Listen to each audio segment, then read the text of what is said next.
Hello friends, chapter number 3 linear regression.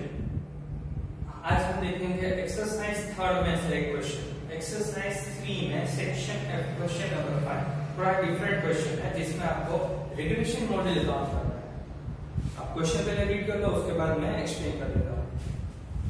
Obtain the regression line, यानी कि हमारा normal question obtain the regression line, यानी कि 5 steps वाला क्वेश्चन तो हो ही गया।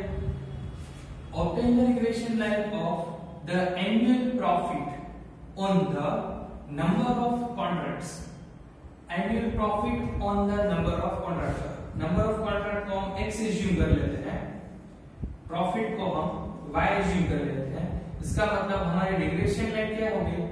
Regression line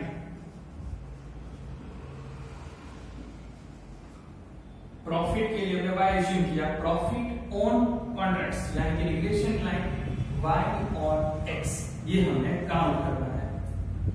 और अगर verified the reliability of the regression model, reliability of regression model count करना है तो आपको क्या काउंट करना है? इसके लिए आपको काउंट करना है r2 रिलायबिलिटी के लिए r2 काउंट करना है। और r2 काउंट करने के लिए आपको स्मॉल r2 यानी कि कोरिलेशन कोएफिशिएंट का स्क्वायर काउंट करना है। देख सकते हो, वेरीफाई करना है, इसका मतलब ये वैलिड है कि नहीं उसे आपको काउंट करना है। तो r2 के लिए हमें ये तो मालूम हो गया, रिग्रेशन मॉडल के लिए हमें मालूम हो गया कि r2 में काउंट करना है। r2 काउंट करने के लिए हम स्मॉल r काउंट करेंगे, कोरिलेशन कोएफिशिएंट उसका स्क्वायर कर लेंगे। वेरिफिकेशन के लिए मैंने कुछ थियरी लिखी हुई है। रिलायबिलिटी ऑफ रिग्रेशन मॉडल में r2 का आंसर अगर परफेक्टली वन आंसर आ जाए तो हम लिखेंगे 100% रिलायबल, 100% रिलायबल, 100% हम उस पर ट्रस्ट कर सकते हैं। r2 is equal to 0, 100% not reliable, not valid, 100% not reliable अगर आंसर 0 है।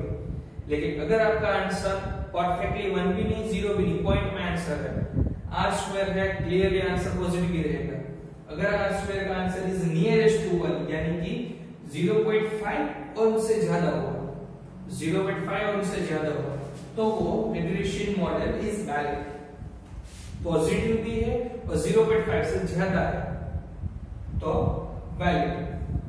r2 इज नियरेस्ट टू 0 के नजदीक है यानी कि less than 0.5, less than 0.5, the regression between two variable is not valid, regression is not valid।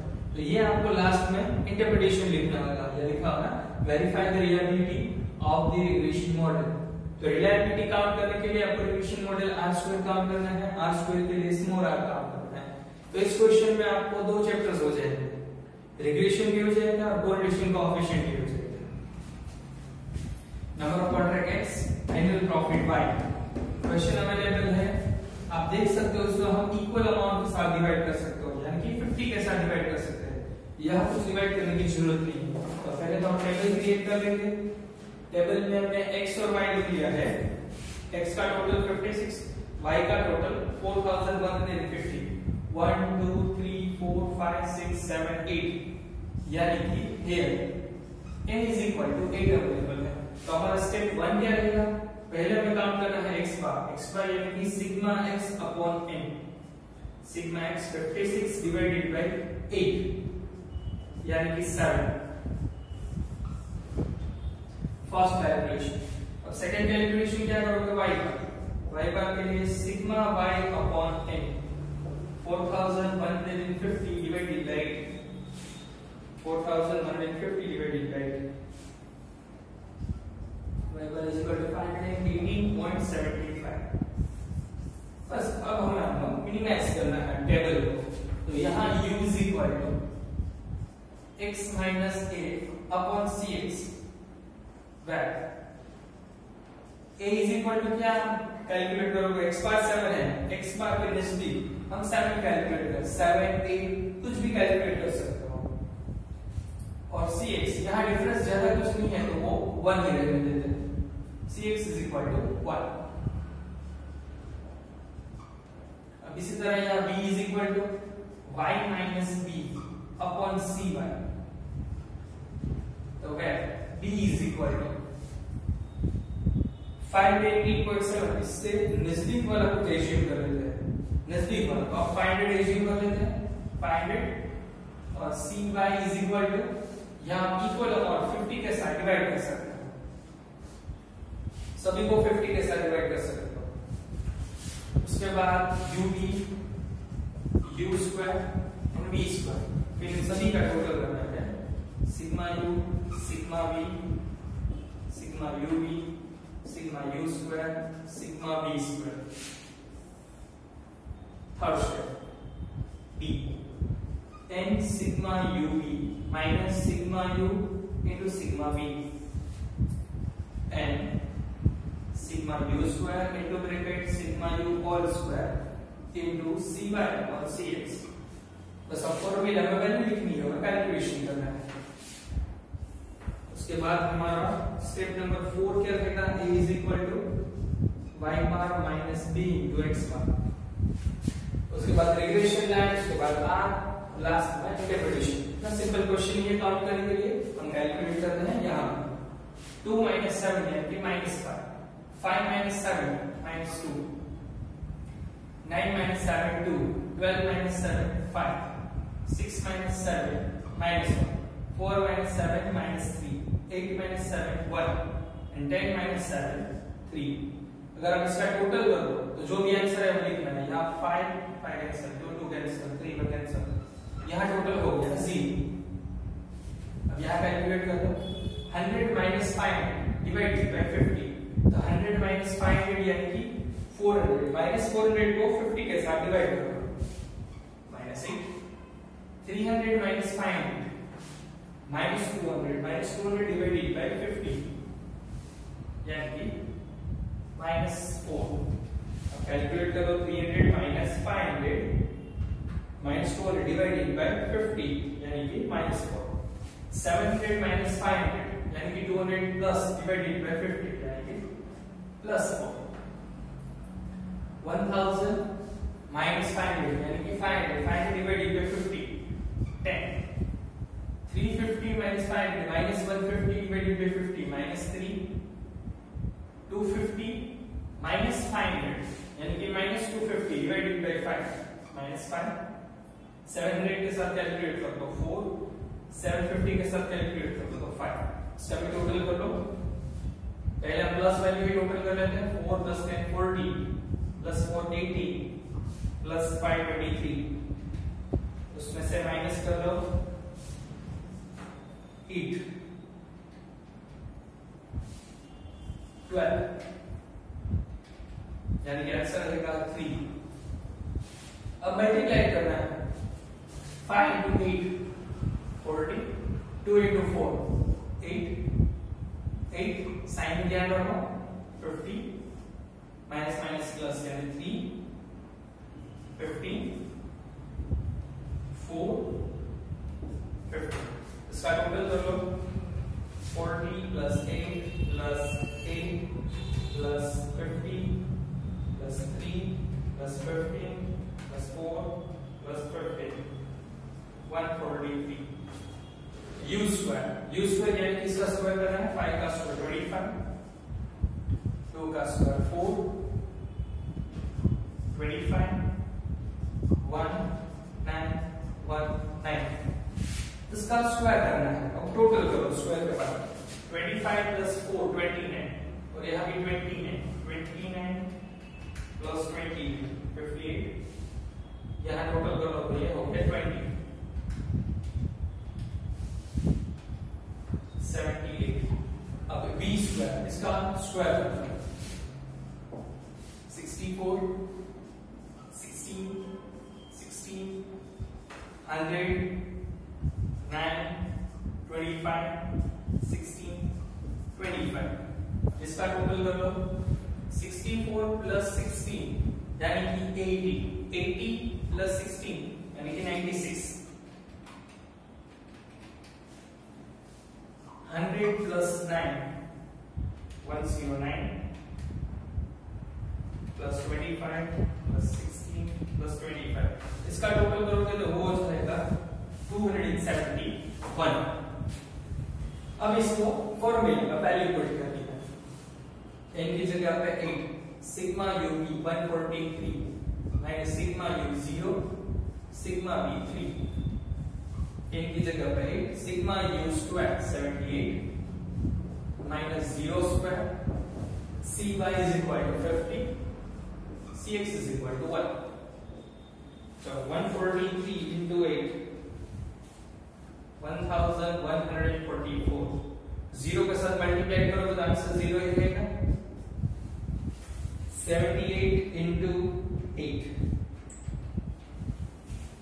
यानी 624, 0 का square यानी 0, 50 डिवाइडेड बाय 1 यानी 50। तो अब यहाँ लिखेंगे 1144 into 50 डिवाइडेड बाय 624, और जो आंसर रहेगा वो रहेगा बी के लिए answer. 1144 into 50 divided by 624, 91.66 continue है, इसका मतलब 91.67 लिख सकते हैं। ए काउंट करने के लिए y bar is equal to 580.75 minus b is equal to 91.67 और x bar के लिए हम लिख सकते हैं 7। 518.75 minus 91.67 into 7, 641.69।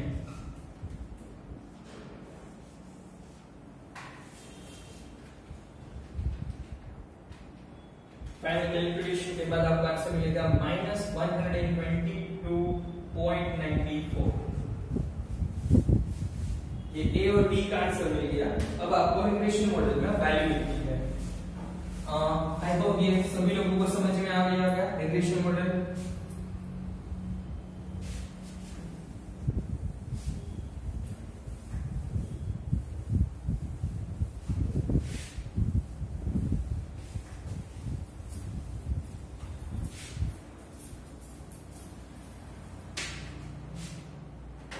तो स्टेप 4 के बाद स्टेप 5। स्टेप 5 लिखेंगे regression line. Regression line y on x। Regression line y on x के लिए हमें आउट करना है y cap is equal to a plus bx। a is equal to -122.94 plus b is equal to 91.67 x। ये हो गया regression line. अब step 6 जो इस क्वेश्चन में नया है, हमें काउंट करना है रिग्रेशन मॉडल।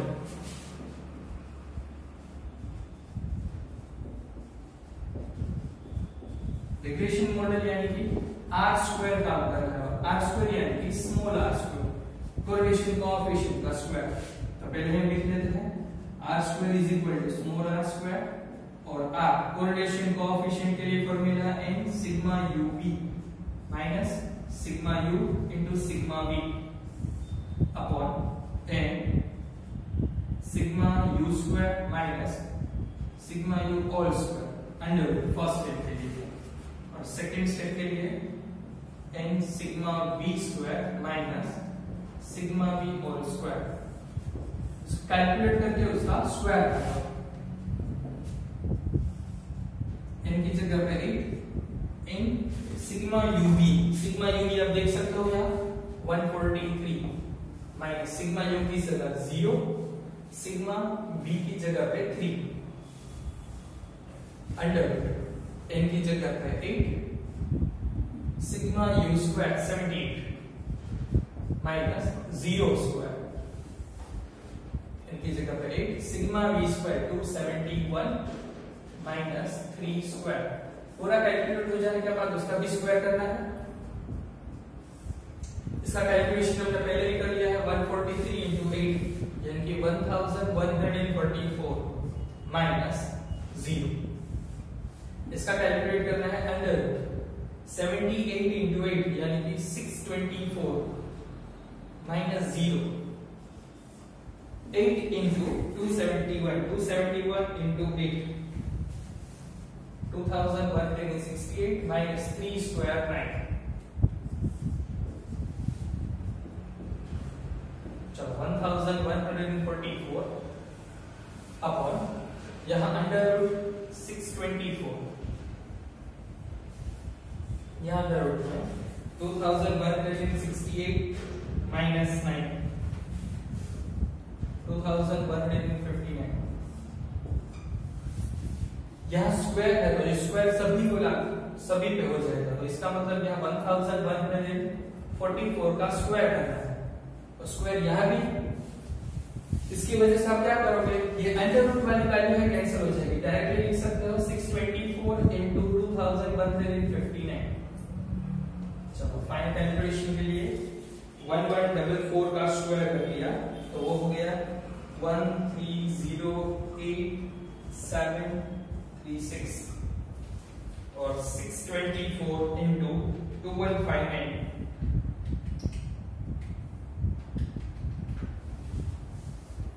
1347,216 अब डिवाइड कर लो जो भी आंसर है वो हमारा आंसर हो जाएगा r स्क्वायर